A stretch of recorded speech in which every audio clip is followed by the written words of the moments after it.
নমস্কার বন্ধুরা, আজ আমরা জানব ভারতবর্ষের অন্যতম রঙিন উৎসব হোলি বা দোল যাত্রা কেন পালন করা হয়। ফাল্গুন মাসের পূর্ণিমা তিথিতে এই উৎসবের আনন্দ ছড়িয়ে পড়ে দিকে দিকে।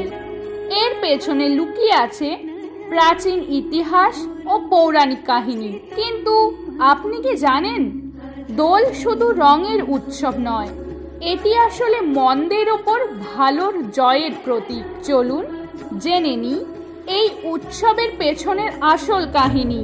হোলি কোনো নতুন উৎসব নয়। প্রাচীন হিন্দু ধর্মগ্রন্থ ও চতুর্থ শতাব্দীর বিভিন্ন লেখায় এই উৎসবের উল্লেখ পাওয়া যায়। তবে ভারতবর্ষের বিভিন্ন জায়গায় এর নাম ও রীতিনীতি ভিন্ন। পশ্চিমবঙ্গে আমরা একে বলি দোলযাত্রা, আর ভারতের অন্যান্য স্থানে এটি হোলি নামেও পরিচিত। বিভিন্ন মন্দির ও প্রাচীন চিত্রকলায় এই উৎসবের বর্ণনা দেখা যায়, যা প্রমাণ করে এই সংস্কৃতি বহু শত বছরের পুরানো। হোলি পালনের সবচেয়ে জনপ্রিয় কাহিনীটি হল ভক্ত প্রহ্লাদের কাহিনী। পুরাণকালে হিরণ্যকশিপু নামে এক শক্তিশালী দানব রাজা ছিলেন। অহংকারে মত্ত হয়ে তিনি চেয়েছিলেন সারা বিশ্ব তাকে ঈশ্বর হিসেবে পূজা করুক। কিন্তু তার নিজের ছেলে প্রহ্লাদ ছিলেন ভগবান বিষ্ণুর পরম ভক্ত।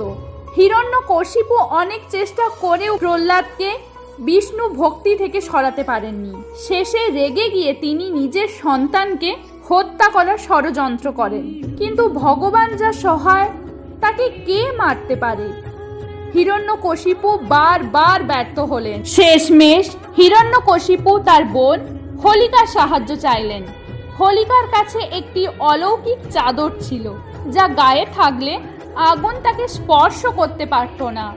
হোলিকা প্রহ্লাদকে কোলে নিয়ে অগ্নিকুণ্ডে বসেন, কিন্তু অলৌকিকভাবে ভগবান বিষ্ণুর কৃপায় সেই চাদরটি প্রহ্লাদকে ঢেকে ফেলে, আর হোলিকা আগুনে পুড়ে ছাই হয়ে যায়।